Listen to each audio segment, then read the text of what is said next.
Let me just get the chat up.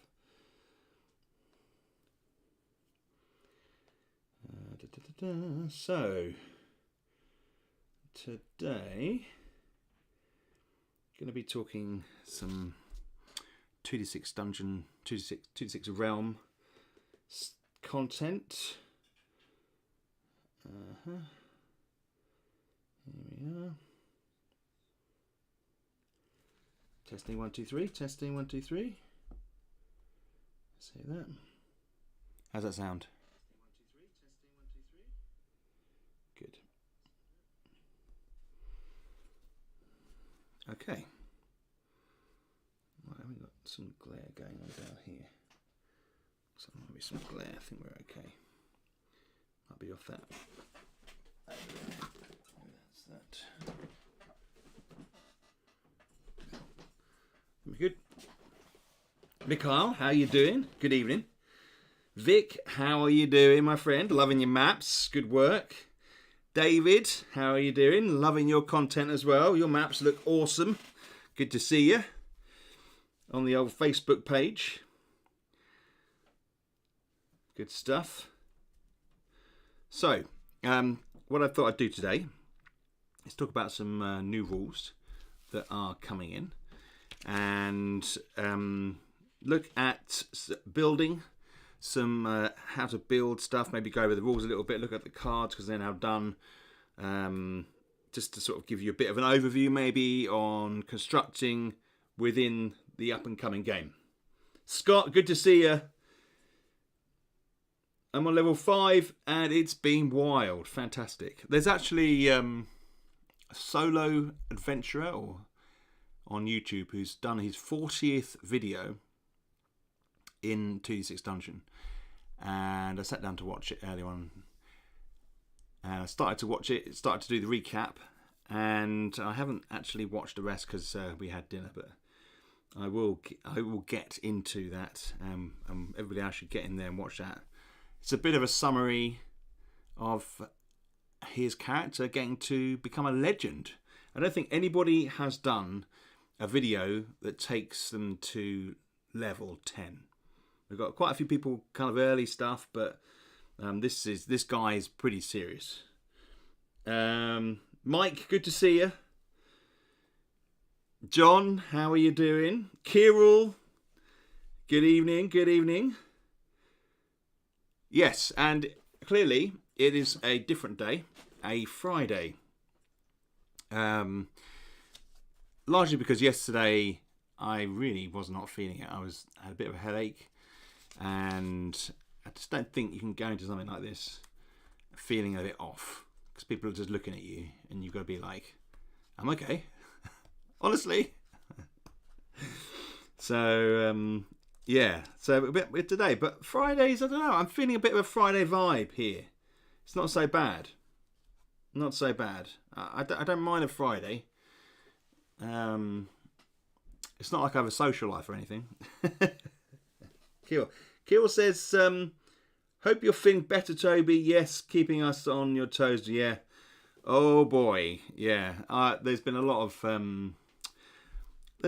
stuff going on. A lot of content. I'll go over that and how the game's coming on in a minute. Once everybody's come in. Scott, I haven't had a character reach higher than level 5 yet. Yeah, it can be quite tough. But it's worth it. It's worth it when you become a legend. You know, you don't want an easy game, but you don't want something that's too hard. It's a bit of a mix, really. It's difficult to get that balance. Jeff, good to see you. Hey, Toby, I won't be on too long as I have interviews to conduct, so can't get out of those. We'll pop in and out as I can. Good to see you. Good to see you too, my friend. Interviews, hey? Well, that'd be is that like interviewing for new employees, or is that sort of internal kind of some reviews and stuff like that? Or is it none of the above? Kirill says, in the gym, but still watching. Ah, cool. Nice work, Kirill. Excellent. So, Friday in the gym, eh? Wow. That's dedication. Vic says, I had a corridor encounter change my second die on my first maneuver to a 5 from a 2. Strange mist lol. Strange. I found the 2 under trolls I fought almost ended Marcus Radion's reign. Yeah, they would do. Under trolls are pretty tough. Yeah, it's always that thing, isn't it? I was always worried about how many opponents people will be facing in the dungeon, and I was kind of determined not to have too many. And I think there was a point at when we had a couple of tables where there was a chance you might meet 3. So I had to do when you run a table, you do a -1, so you don't get the 6 result, and therefore fight 2. So I've had to sort of balance the numbers that people fight as the game's developed. Yes, hiring interviews. On a late Friday afternoon, not ideal. No,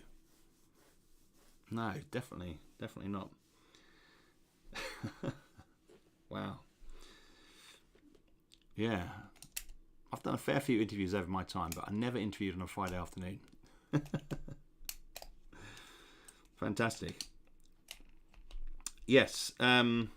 So, as I was saying, I will, if you're watching the video back, the vlog, we will get started soon. It's usually off on the way. We did a little bit of an intro. Nico, couldn't get my 1-month-old daughter to sleep, but I'm going to watch within the next days. I appreciate your work, sir. Well, thanks, Nico. I appreciate you as well, my friend. Thank you. You often put some nice stuff in there. And Kira says, please like the Steam. Finds the algorithm monster. Indeed. Yeah. I'm really bad at reminding people of stuff like that. Press the like button and all that sort of thing. I don't really, what we kind of need is someone to drop into the Discord and drop a note on there. I really don't know what's going on with the Discord. Nick was kind of organising. I think Jeff had been in there a bit, but I'm really not a Discord person. I've never really spent much time in anybody's Discord. So on that front, I kind of haven't naturally kind of migrated to it. When really I should have done, but potentially. But the Facebook page has always been where I get involved. I get on I try and answer all the messages. Sometimes they get buried within messages, so it's difficult. Discord's been pretty quiet. I thought it would be. I think you have one main platform. Well, this is the way I perceive it anyway. Strikes me that a lot of energy, if it goes into 2 platforms, it can be a little bit. It can disperse the focus a little bit. Maybe it would do for me. So as I say, Facebook. I do that in the morning. Go through, respond to people's messages. I post alerts there. So that's kind of what we're at. Oh, thank you, Vic. That's very kind of you. I personally don't care for the like and subscribe reminders because people can get carried away with it. Yeah. Well, that's the thing, isn't it? The nice thing about when I do these videos is people... there's probably between 300 and 600 people that watch the video back. If there's something that really interests them, then maybe we might get some more. So I'm really talking to a lot of people who come back and watch the video after, which is fantastic. I cannot always keep up with all the Discord servers. Lol. Yeah, I've had numerous invites to different Discords, and I go in and there's nothing going on. And originally, I always used to think it was about talking to people, but it's fast become like a text message type system, isn't it? I think it was originally a VoIP, an in-game service, if you like, people would use. That's what I thought it was. And then so I was kind of getting all kind of, I was kind of building myself up to going into this Discord channel, ready to sort of have like loads of people talking, and it just turned out there were people putting some messages and emojis and stuff like that, and I was like, oh, it's not quite what I expected. So, you know, what can you do? What can you do?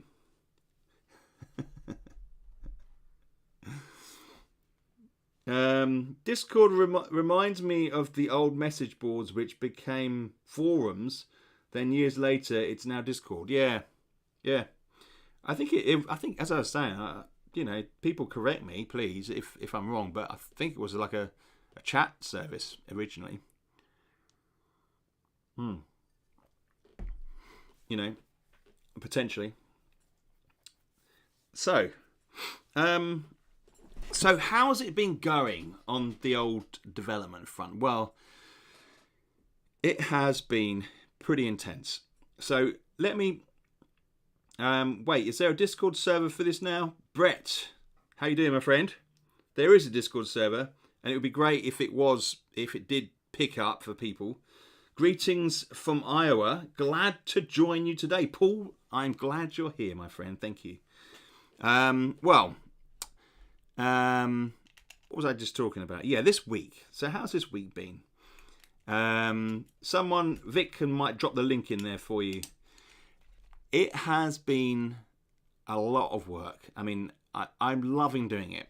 So the foundation was right. My aim was always to try and keep the book down to 200 pages. And there was a number of reasons for that. It starts to get more expensive. And, you know, as a small business, you have to think about these things. Secondly, probably the main reason was I thought the spiral bound books could not be more than 200 pages. And I think that's because when I went to our printers and I put in some of the details, it came up with the maximum 200 pages. And lo and behold, we checked today, and as it happens, I can have 350 pages in the book. So, phew, that stress has been lifted from me. Thank you, Vic. And now I don't have to worry about spending time reducing down some content. Now that content, it wasn't anything important in the sense, it was just kind of sharpening it, and that has helped actually in some respects, because there are certain things in the game that I now reflect on, like having a garrison that you can build. There's absolutely no need to build a garrison. I had a tower you could explore and a tower in the type of land, and they were both the same thing. I realised I could just blend them basically. I think that you do that with any sort of design. If you spend enough time with it, you start and you step back and you read through it, you can see actually you're kind of repeating ideas, and you want to narrow those down and streamline it and make it work more effectively. And people will definitely benefit from that process. But it is great news, and I am now I'm up to 150 pages, and that is largely all of the content, apart from the creature cards, and no, including the creature. I haven't put these building cards into the book yet. So the main rules and tables content is putting it at 175 pages. And then we've got all the mini layers that come after. So I think there's 6 mini layers, and each of those is got its own tables and its own kind of blurb. So then that adds on, and then we've got the character sheets, all the sheets that go with the game, and so we're looking probably about 250 pages, I reckon. We'll see. But that's fine. Create, focus, redesign. Cool. Yes, Paul. It has been putting sense. Boy, I just want to get this thing finished. I really do. It's like, oh, what a labour of love. I've been really enjoyed doing it, and it's been a real challenge on so many levels. As I was saying before, creating a overland crawler is nothing like creating a dungeon crawler. Although it uses the same combat system, you've got to think about goals, what your aims are, and how you can kind of expand that out and make that more interesting, and keep people engaged, keep things in the future, if you like. Not just goals, but, you know, how you're going to build your domain and all that sort of thing. You know, not specific tasks, but just general exploration. And one of those things that I have done with this is we have the buildings and construction. Now we're going to go have a look at that in a minute. And we've got, these are all the new cards. We'll have a look at some of these as well. But first, what I want to do is talk about some of the new rules that are going into the game. Now, these are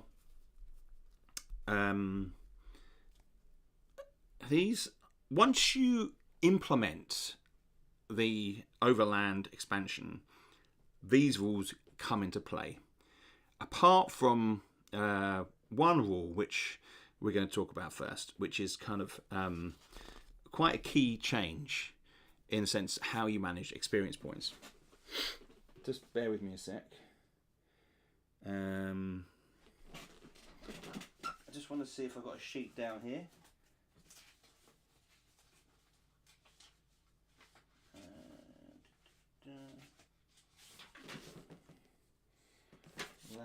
Log, hang on.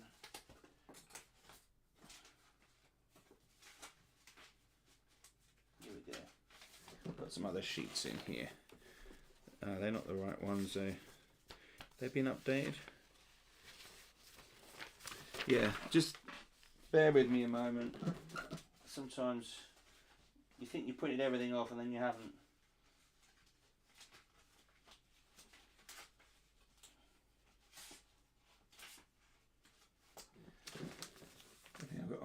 I've got that one filled. That doesn't matter. Okay, Mark, good to see you. Forgot you was on tonight, so I'm late. No problem, Mark. Good to see you, my friend. So we have some new rules. Let's dive into this and talk about some of the design issues that I've had to face with the realm and how it slots into the dungeon setup. Because actually, you know, there's a few things that having more opportunity to explore that it's affected. So I am kind of like thinking, your character, he does the dungeon, but he's also exploring the land. He's also exploring mini layers, then the larger layers as well. So that character is getting a lot of experience points. So I had to try and think about how could I address all this new experience that the character's building up.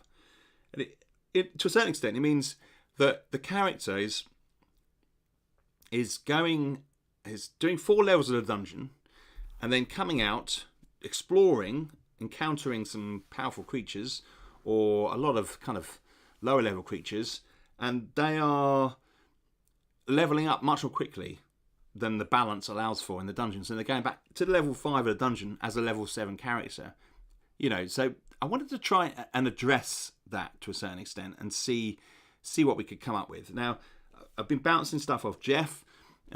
He's deeply embedded in the testing system we have and doing a great job. And he threw a couple of things at me, but then I kind of thought, well, I didn't want to change. We thought potentially, well, I thought that we could do new levels for XP, but I didn't want to change that. So I have come up with a concept whereby I'm going to read this straight out to you, okay? Experience point balance. Now this may change, and there may be little things. It needs a couple of final checks. So there may be 1 or 2 little things that stand out, but you know, this is largely it means what it means. Does that make any sense? Probably the biggest change to the core rules of 2d6 Dungeon with the expansion is that you now only gain experience points from killing creatures that are the same level or higher as your adventurer. Of the same level or higher as your adventurer. So when you're fighting creatures, it has to be of your level or higher for you to gain experience. So it's basically, if you're a level 4 adventurer and you're fighting a level 3 character, you will not gain experience for killing that creature. It's a very simple little concept, but it has big connotations.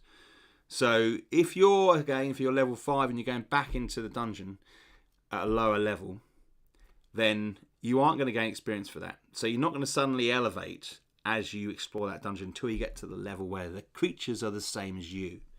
Now, we've done some testing. David says, makes perfect sense. Thank you. So we've done some testing, and it has worked out that about 30% of the XP that you get is from lower creatures, for lower level creatures. And, you know, if people have just done some exploring, and I put this out there now, okay, it would be handy just to gather a little bit more information about this over the next week.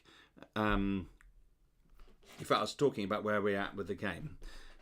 It is we are so close to finishing it. Just I need to do a bit of work on the mini lair tower and the mini lair. What was the other mini lair? The tower and one of the other ones, and then we are them there. I just need a couple of the boys to read through that once I've done it, and then we'll put it in. And we are virtually there. All the rules, as I say, are in place. We did a bit of a run through on some of the minutiae, but otherwise we're good. Hey Don, how you doing? Good to see you, my friend. So this, although it sounds like a small thing, is a massive thing. This counts in a dungeon, on land, and in all the lairs. This addresses the issue of balancing the rate at which you accumulate XP. Now you have more opportunity to gain them as you explore over land as well as in the dungeon. So basically, it is a very simple rule, but that is going to hopefully stop that fast rule gaining. And, you know, we were thinking about potentially you can gain experience for fighting creatures, which if you've got 2 creatures and you add up their levels, that you can gain experience for that. But at the moment, I'm not implementing that. That is something that I've decided, no, we want to halt the XP accumulation. We want to try and keep the adventurers at a lower level for the minute, because they're just gaining too much XP too quickly in this, with both arenas for them to gain the points.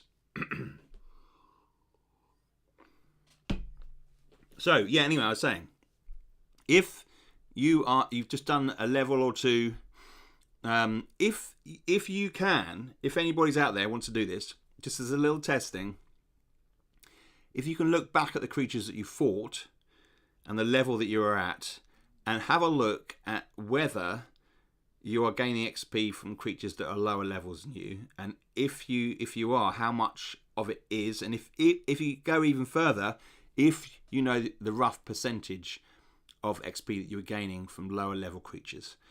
That would be very cool. If anybody fancies doing that, if you could just email me the little stats thing and send it to toby@drgames.co.uk. You can, if you do that, you will get your name in the front of the book as one of the testers. All right.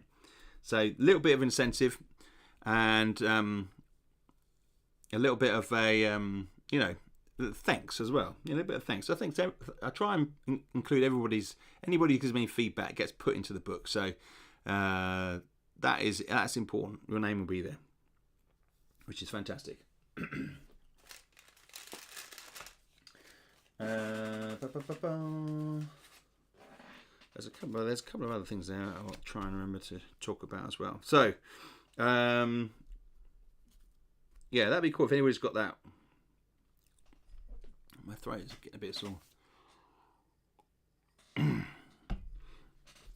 Okay. Right, so the loot lockup is now at your... So I'm going to quickly go over some of these other little new rules here. Not in too much detail, because you'll be able to read it yourself. when you get the book.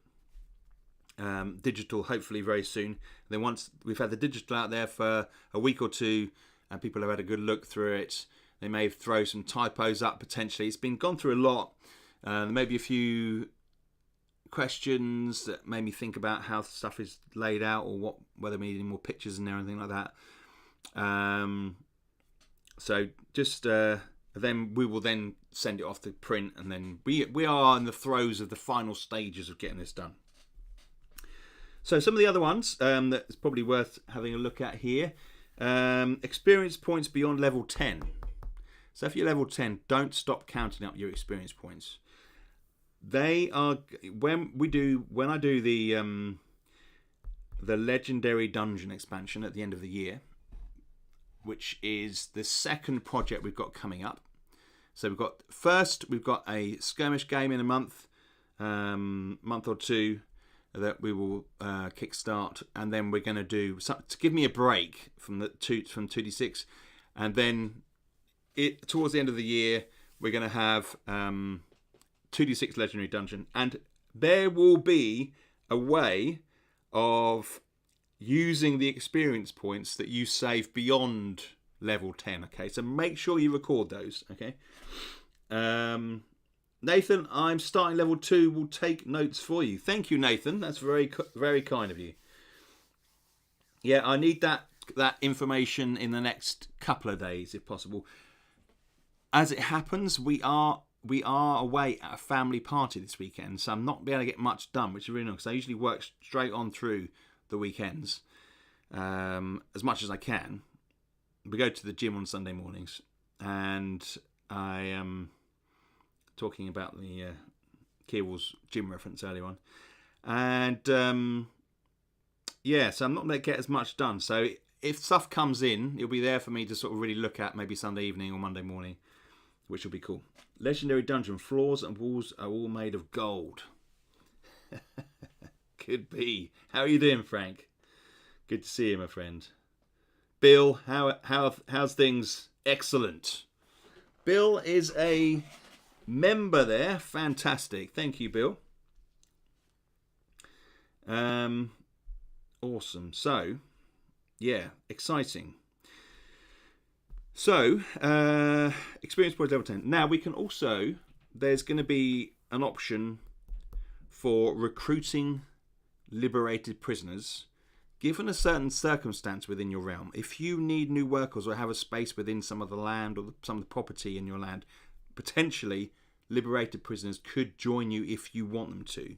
You don't have to ask them to join you. You can do the usual role on the liberate prisoner table, but otherwise, no. Also, something within the dungeon that people sometimes see is some text which they can't read. That now has a function. There's now a table. You do need to be able to record the text, take it to a mystic or a hermit who is wise and all-knowing, and they will then have a look at the text for you. So there are ways of expanding out that sort of thing that you found in the dungeon. Now there are options to sort of bring light to that. So that's another little thing that's going on. We've got some new herbs. Now, did I do the new herbs? Did I print them out? I might not have printed the new herbs out. That's what I meant to do. No. Anyway, we've got some new herbs that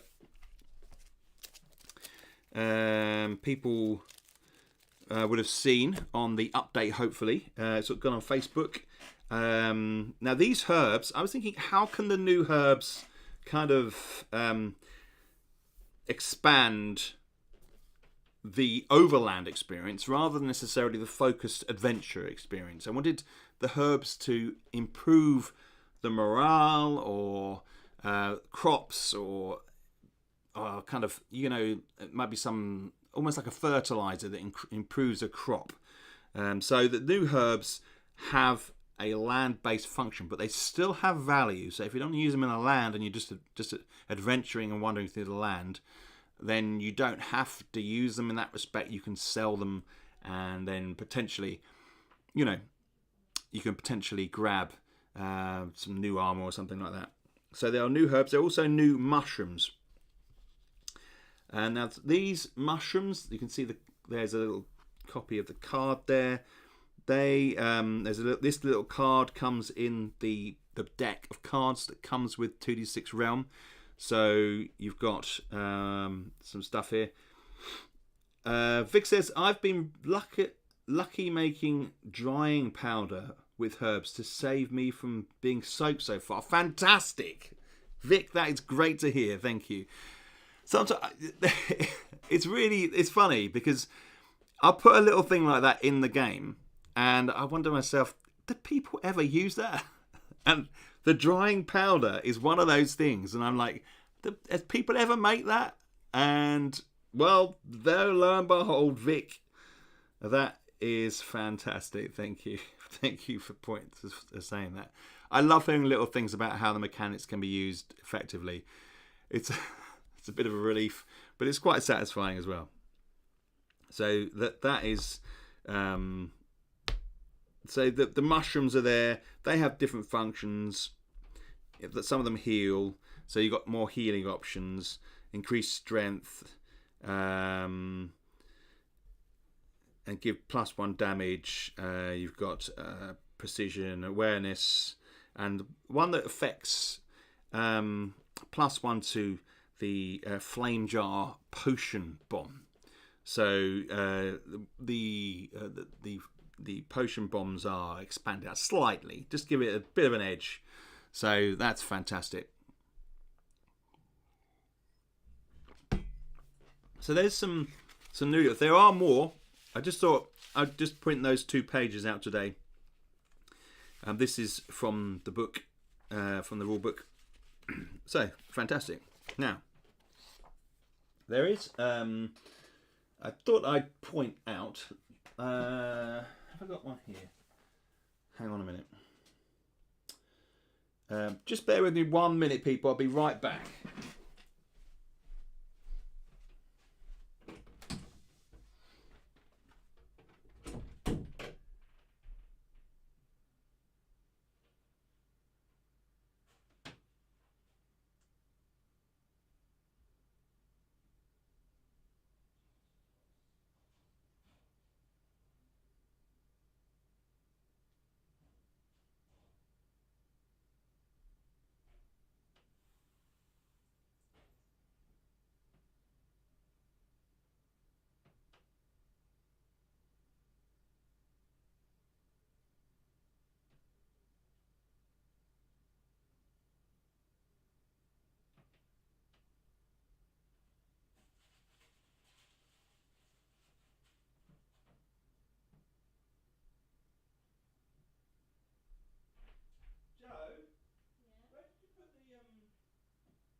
Oh my god, I'm so sorry about that.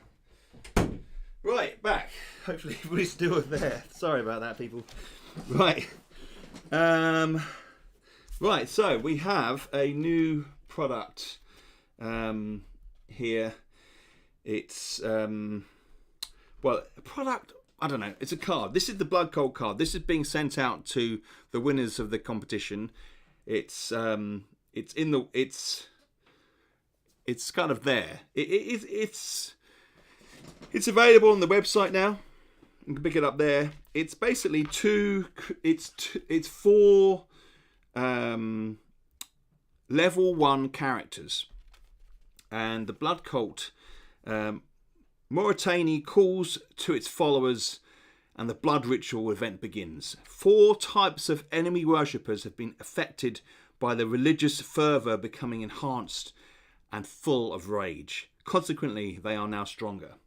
So this is, you can cut them out because they're double-sided here, and you can cut them out and as cards like that. And they are basically something that makes the level 1 more tricky.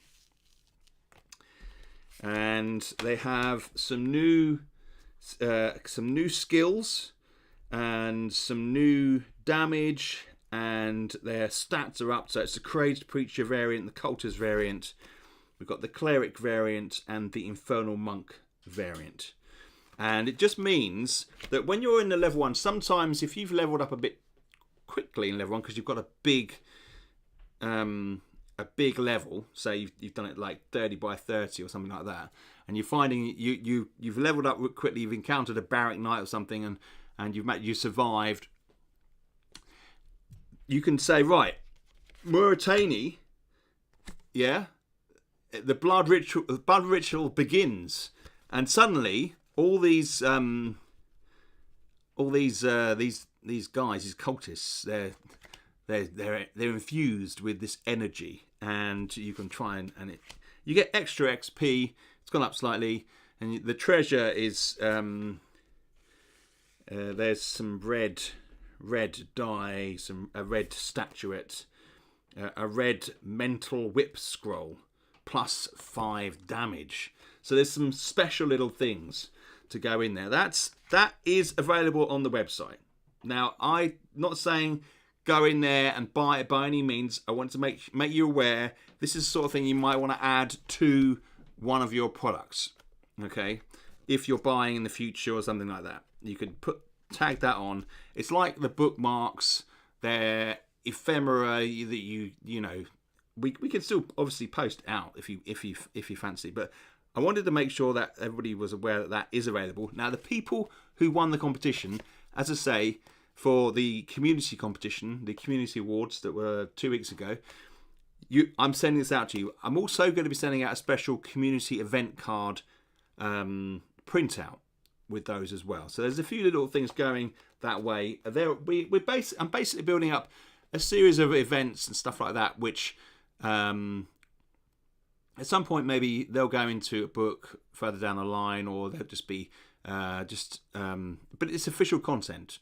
It's all there, and it's just designed. It's designed with the how can I say, with the game system in mind. So we're not unbalancing it. It's not one of those OP cards where everything suddenly goes askew. But under the new rules, and you've reached level 2, you won't get any XP for defeating any of them. It's still one. That is very true. That is very true. You will have to just fight them, or you'll still be level 1 and you're getting close. You know, you may just go into the level, and you know, it's the case. You know, you're not wrong though. Maybe you just set up the ritual event as it happens. But yes, the new rule is designed the new XP rule is designed to prevent overland exploration making you too powerful for the dungeon. And so those guys, you just wipe them out anyway, so I wouldn't worry too much about that. I realise now I really should dust around my desk. I collect a lot of stuff, and there's a lot of dust sitting around. Okay, so fantastic. Right, so let's have another look at something else here as well. Table for One, welcome in. Good to see you. It's kind of, and Mark, it's kind of like a theme. It's kind of a bit of fun, bit of a challenge. Right, so the next thing we're going to have a look at is we're going to have a look at some of the cards that we've got going into the game. Raise it up a little bit. So we have got, let me just briefly explain. So when you're building, when you're exploring, you can actually expand your realm by building a range of structures. Now, why would you want to do this? Well, it comes down to the theory, you know, we want an option to be able to build a realm. That's what this is about. You're building a realm, really. You can explore it just straight up, but the fun is here. You can claim land and you can build structures and aim at becoming something more than you're as a single adventurer. You are going to become a kind of not a leader of people, because you'll still be an adventurer, but you will be responsible for a range of land that you explore and claim and become richer and more powerful. Which is kind of what it's like you see at the end of Conan, where he's sitting on his throne as king, or you realise that there are worse powers in the world, more dangerous powers that you're gonna have to face, like the legendary dungeon. You're gonna have to be in a position where you have gathered resources to throw those at the new threat that exists within the realm. Okay, and to do that, you need a system whereby you can build your structures and your houses. And so it kind of occurred to me, well, we need a fabled weapon and a mythical armor to be able to get to that stage. But how do we do that? Now, I've talked about this before, so I won't go too much more into that. But I'm going to quickly just lay some of these out here so you can see the types of building. Let me just get out here what. So the base is probably at the back. Is it the back? Right, house, manor. There we go. So the basic structures that you can construct are going to be the house and the manor. Now each of these is provides you with workers, and this is important because all the other structures need workers. Well, most of them do, and so you need to build houses and then you get workers. Now this is drawn. My inspiration for this has been many things, and a lot of them are computer game based. So we're looking at things like Civilization, Settlers, that type of resource management.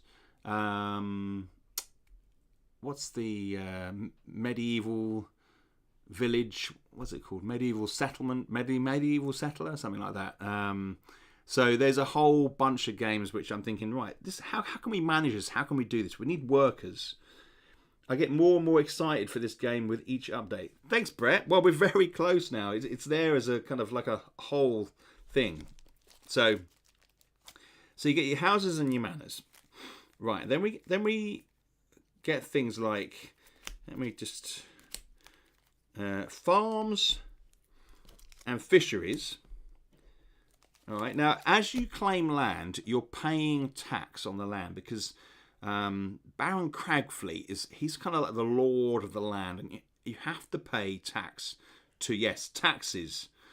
Unfortunately, but it's a necessity in the sense that it makes you require an income, but also to keep the coffers full so you can pay your taxes. And there's a kind of like a circular thing whereby you're trying to keep up to date with all that, and ultimately you get rich enough where it doesn't really affect you very much, and you kind of the high actuaries, who are the kind of the tax collectors, they come round into your land, and there's a thing going on. So having an income from things like the farm and the fishery, you can also get an income from the manor as well. And there are other buildings as well, so you can build farms and fisheries. You also can have mines and mills. The mines and mills the mill comes later, because that's something you get when you reach a certain title. And you gain titles, you get quarries, you get markets, you get the mason's yard, you get things like the the library and the temple and the shrine. And these, they basically are, these say are, they help with favour points, for example. You get things like the Guildhall, which is a later one. The blacksmith, which is integral to certain other buildings within the land. You get a centralised store, which helps you manage all these types of things. You get wells, which you need for so many buildings that you have within your land. You get things like the lookout tower, which help with particular encounters that you may come across. You get, what else have we got here? The scriptorium, which is provides scrolls.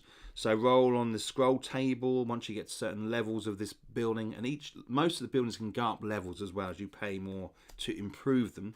A tavern, there's a rule here whereby if you have the tavern, every at the end of each turn you roll a die, and if you get 6 you roll on an encounter table. And so having that structure there means that there's things going on within your realm. And then we get to things which are a bit more complex. So we've got the alchemist's laboratory, which again provides benefits when you can examine forged metal and find other types of metal within that. For example, you've got specialized buildings which give you particular types of resource which are important for the thing we're going to talk about in a sec. But so you got the coal keeper's cottage, the manifold granite quarry, and the Romana steel smelter. So 3 important ingredients, and those will go towards the weaponsmith's hall and the armourer's workshop.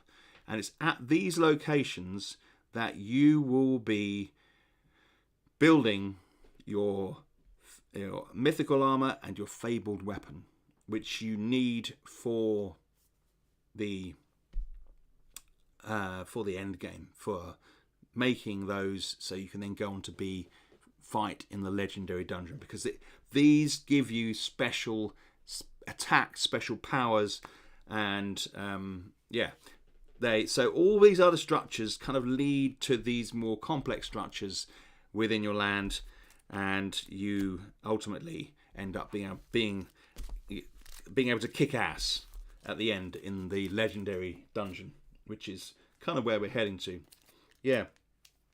So these are going to have like these backs here. You've got, these are realm cards. Now, not all cards are going to be labelled up as realm cards. So, for example, the new creatures, and there are many new creatures.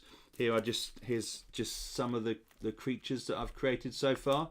The Nelja, stuff like that. The Bagara stag.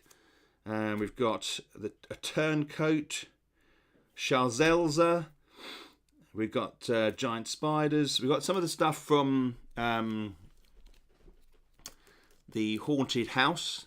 You'll have cards for those, because those the haunted house goes into the Lairs omnibus. So we've got a whole bunch of stuff going on there. I can't wait to get my dice rolling mitts on this game. The sim element supporting the RPG element is, well, thank you, David. It's very kind of you to say. So you've got all those things there.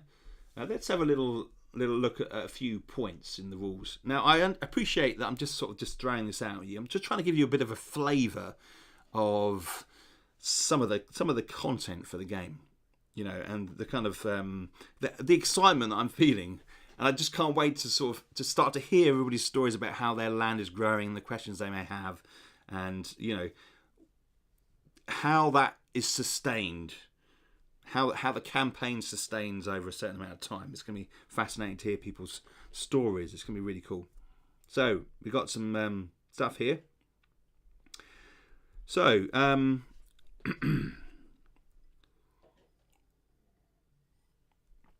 when you encounter a land, you have to establish whether you can claim it, whether anybody anybody else has a claim on it. You roll a die. I think it's 5 or 6 someone else has a claim, or 1 or 2 of someone else has a claim. I can't quite remember off the top of my head. But there are ways. But once you have claimed the land, to build a structure on that land, there are certain conditions. You can only build on barren land, rocky, grassland, hills, meadows, woodland, fields, shrubland, and burnt woodlands. Now there are something like 35 types of land that you will encounter. Yes, it's pretty big. Each plot that can be built on has 100 building points, which represents the size of the land space. You spend these when you build on the plot. So, for example, if we have a look at the tavern here, the tavern has a size of 15. So if the plot had 100 points, you take the 15 from it, and that gives you it gives you 85 points left. Now, sometimes the size of the plot can be reduced by circumstances or land features. This will be recorded in the individual entry on the land type encounter table, which is the main table that you roll on when you're discovering what the land is, basically, at the beginning. When the encounter, not what the land is, but the encounter you have in that land, which is important. Sometimes each building has a set of stats, which you see here, which is good to size. Each building has a card, like the tavern example here. You must pay a set cost in gold coins to start construction of a building. You can see it here, 75 gold to build the tavern. Now you can upgrade it as well to level 2 for 45 gold coins, and that gives you a bard's room and +1 to that roll that I was talking about earlier about the encounter. So you have to obviously pay. So you're not going to just bang up a load of buildings just like that. There's about, you've got to gather loot to expand your realm, which makes perfect sense, doesn't it? When you construct a building on a plot, we just read that bit. You can construct multiple buildings on a plot if the total combined size of the building does not exceed the number of plot points.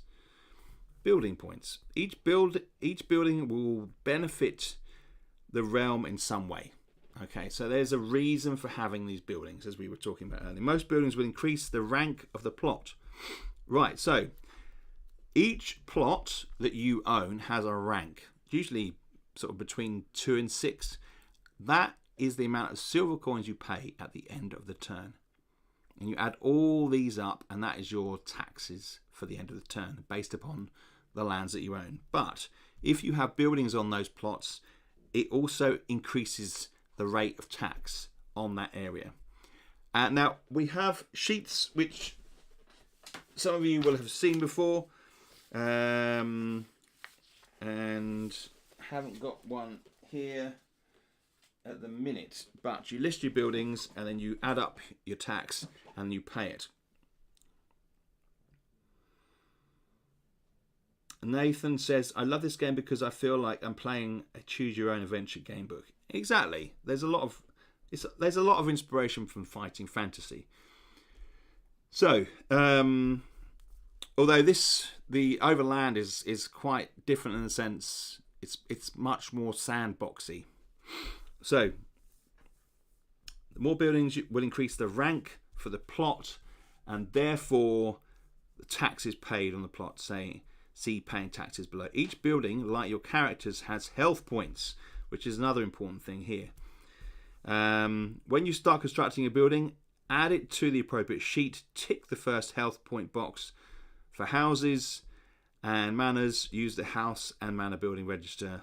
Blah, blah, blah. To complete the structure, you will fill the number of boxes based on the maximum HP for the building type. Block out the last box that is the one beyond the HP value to establish a limit, the limit box, and so you know where the building is when the building is complete. So this building here in this example has 9 health points, and you block out has 8 health points, block out the 9, and then each turn you tick a box. So it takes so many rounds to build a structure.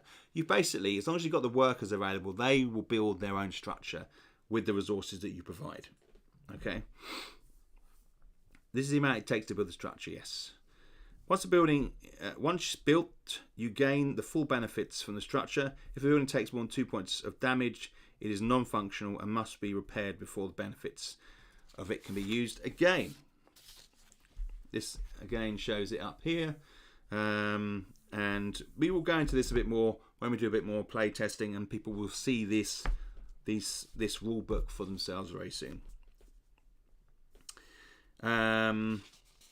So we have the baseland modifiers. Also, the baselands also affect how you build on a land. So sometimes it's a bit more expensive, sometimes it's cheaper because they are there's good resources, there's good transport in a sense, the land is easy to travel, so there are certain benefits.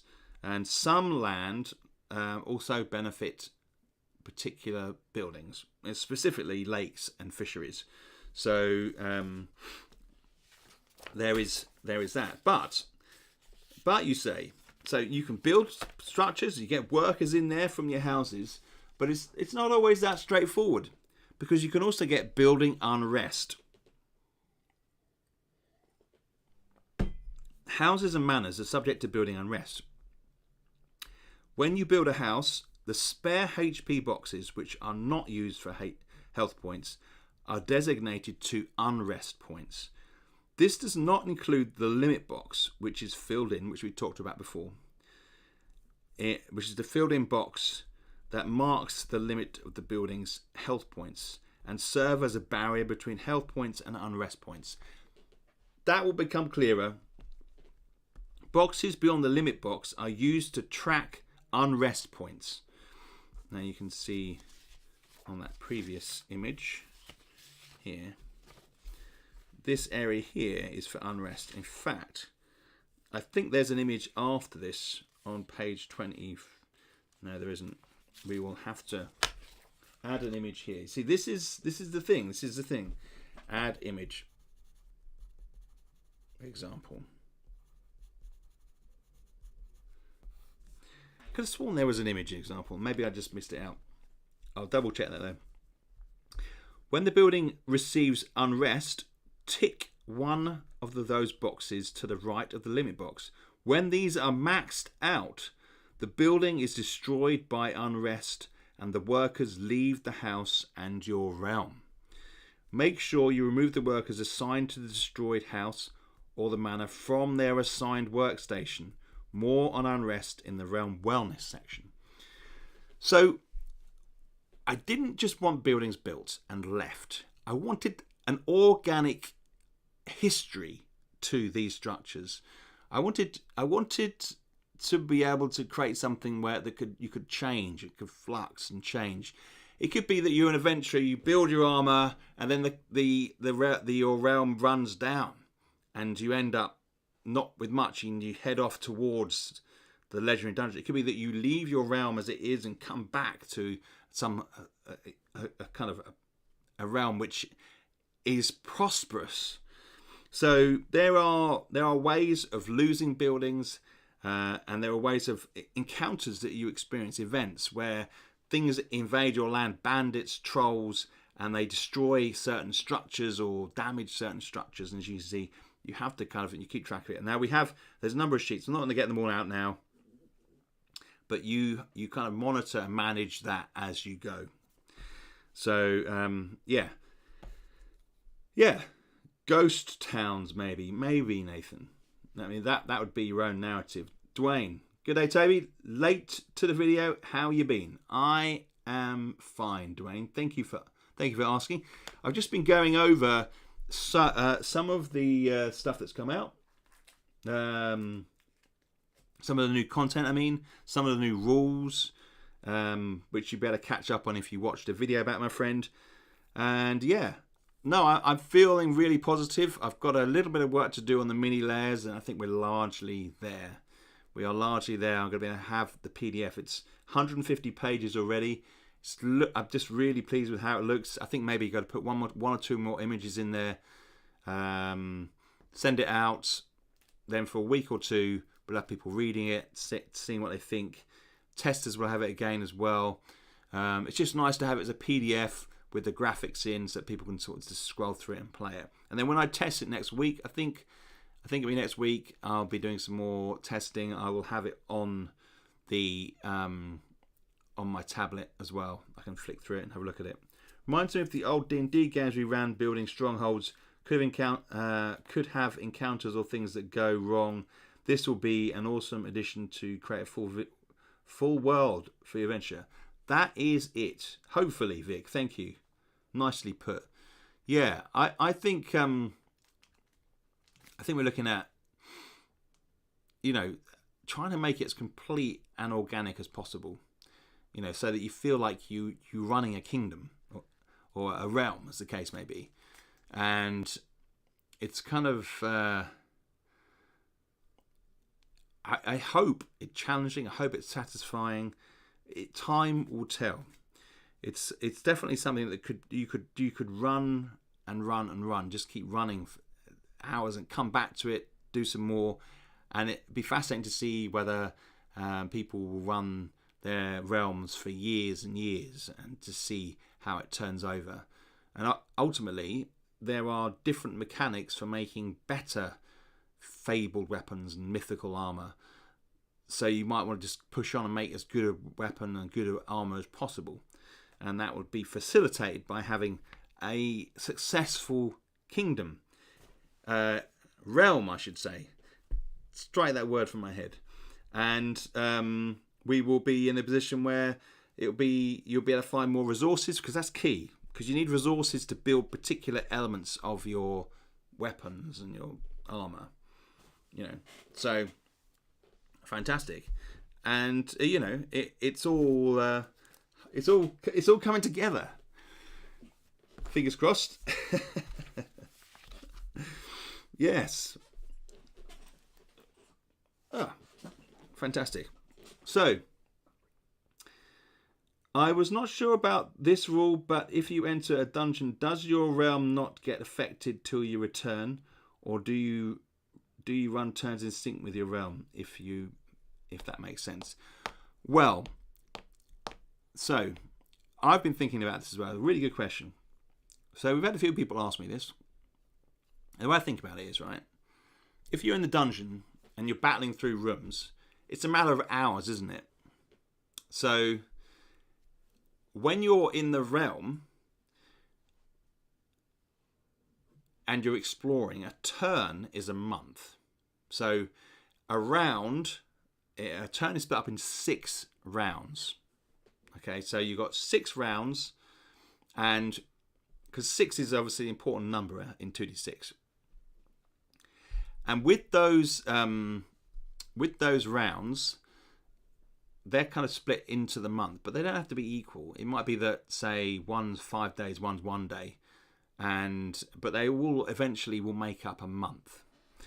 So if you're then heading into the dungeon and you go down, you battle your way through, it takes a few hours, and then you come back out again through the ventilation shaft, as you do in the dungeon, not really any rounds have passed.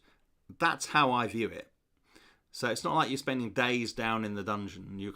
There's always a forward momentum to try and clear the dungeon. So it doesn't really affect, if you see what I'm saying, it doesn't really affect the rounds on land. So I've kind of kept it that way. Hope that makes sense. Makes sense. Time factor is different for each. Yeah, they're different for each area. When you're in your realm, you're on your horse, you're riding around, looking at things, helping people, exploring new areas that have been revealed, having to maybe go into mini layers. So I've kind of kept it so that you're not having to track both. And again, that makes it more simple, you know. I think that I'm always striving for simplicity, even though I know it's going to be fairly complex. It's more complex than 2d6 Dungeon. It's just because it's more about management. There's more management when you're running a land simulator like this, and that doesn't necessarily make it. I guess it makes it more crunchy, not necessarily more complex. If you've got, bits of, structures that you're trying to manage or monitor as they grow, as they develop, you've got to have some way of doing that. So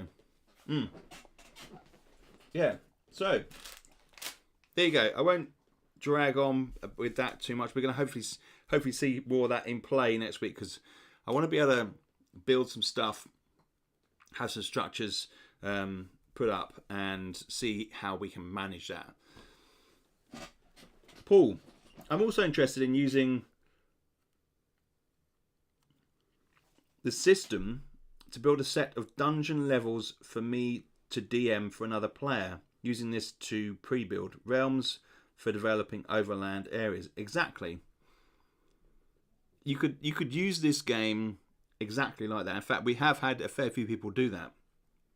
And now with Realm, you're going to be able to do that. You're going to be able to expand it out, and just develop a realm, a map, and you'll be able to do it that way. And it'll be interesting to actually look at some people's maps who've done that. I'm really fascinated to see how the maps are gonna grow and be shared, because that's one of the great things about the Facebook page and the game and Board Game Geek is the maps that people share. It's fantastic to see, and I think with this it's a different sort of challenge. I think what we're going to see is a broader variety of maps and how they look. I'm really looking forward to seeing them. And in that respect, Paul, I think we're going to see some interesting worlds grow and kind of evolve with different locations, and people can explore. So, yeah, fingers crossed. And what you'll find as well, Paul, is with the mini layers, it'd be like one level dwellings, towers, caves, stuff like that. Each of those could be its own one-shot little adventure for a group of players if you wanted to run it that way. You could generate the little mini lair, and then they could encounter that and fight the creatures within those small mini lairs. I think I've got a map somewhere here of example. You might well have seen one previously. Where is it? Because part of the problem when you're developing a game is you have to allow yourself some time to sort of sit back and actually play it a bit sometimes. Often spending so much time just working through it. Okay, so for example, this is a long barrow. That could easily be like a one-shot adventure for an hour, a couple of hours with a team. 4 rooms, 4 encounters. Maybe tie them up a little bit. There was, I'm always finding connections with the things that I generate. So that's what I mean. You could have little things like that, little maps. Hey Jeff, good to see you. Yes, these ones. I'm really pleased with that. They look quite different than the others, so they'll stand out. They're obviously all going in the deck, in the double deck that's coming with the realm. So we've got like a whole bunch of creatures, a whole bunch of building cards, some more herb cards. Lots of stuff going in, and then the building stuff. Fantastic. Which is my word for today.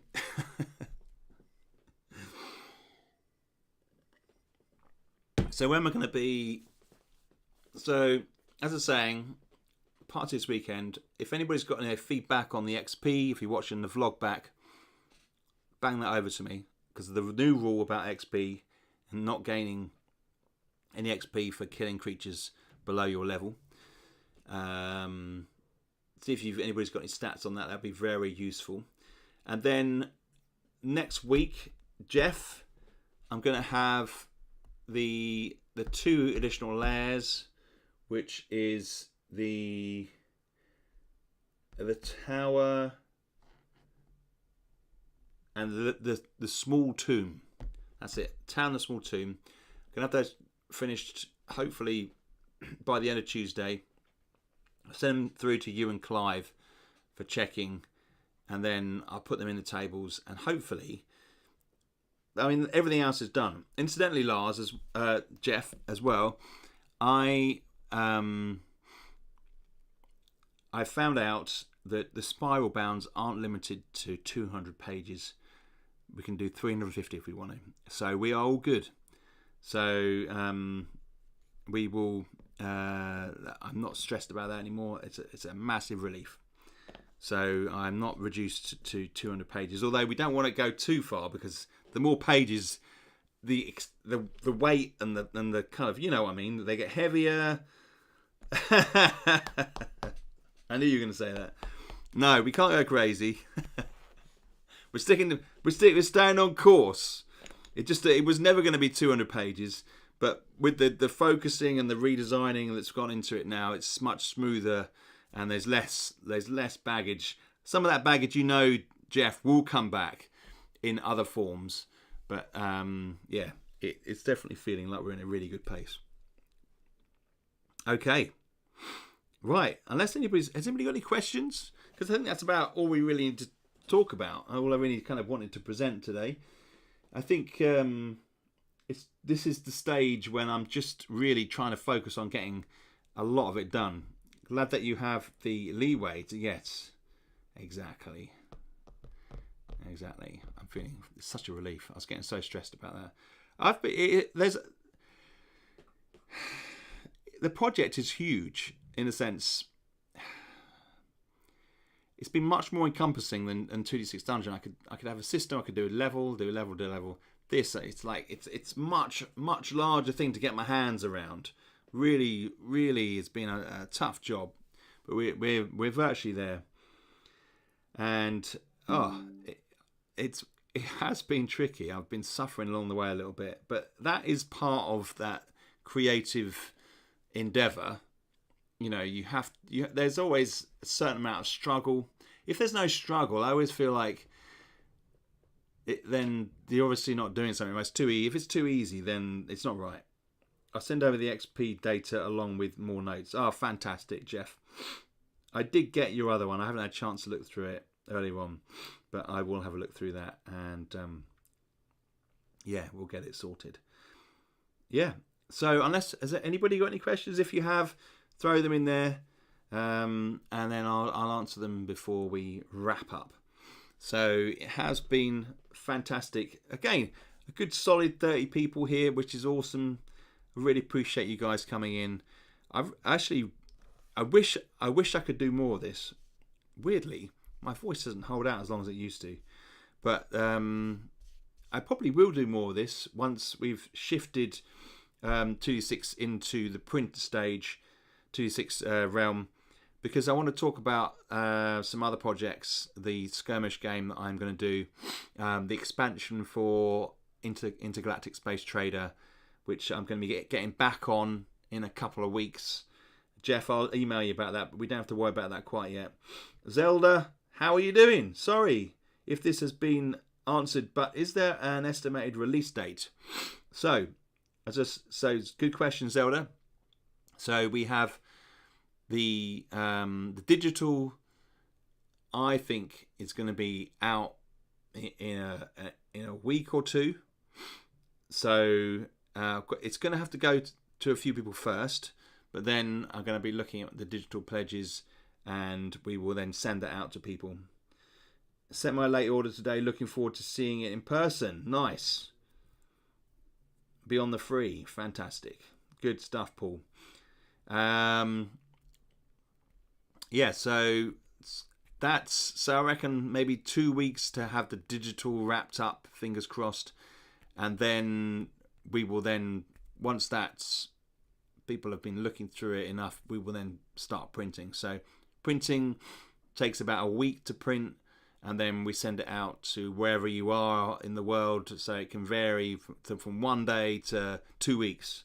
So that's how it kind of works. So that's the sort of scale we're looking at. Sent my late. Oh, fantastic. Any other questions? Did I watch England versus Denmark in the Euros yesterday? Yes, I did, and damn, it was painful. Oh, my word. England football team got some of the best players in the world, but our manager never gets them to play very well together. Oh, my God. Nathan says, everything's looking good. Fantastic. I'm a big football fan. I've got lots of interests. Okay, guys. Awesome stuff. Oh, don't bring up the footy, Scott says. You're not wrong, my friend. Oh, it was painful. I've lost track of football. Is Watford season over? Yes, it is. Yeah, we ended up mid-table.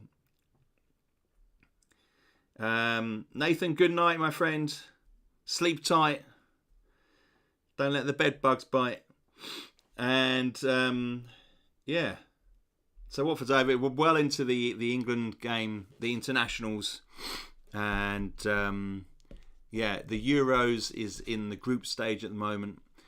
The European Championship, where we have something like, I don't know, about 30 teams playing out. There's always next year, yes. Well, I was pleased that we survived, to be honest, Jeff, because we did not have a very good squad. So that was a good thing that we survived in the end.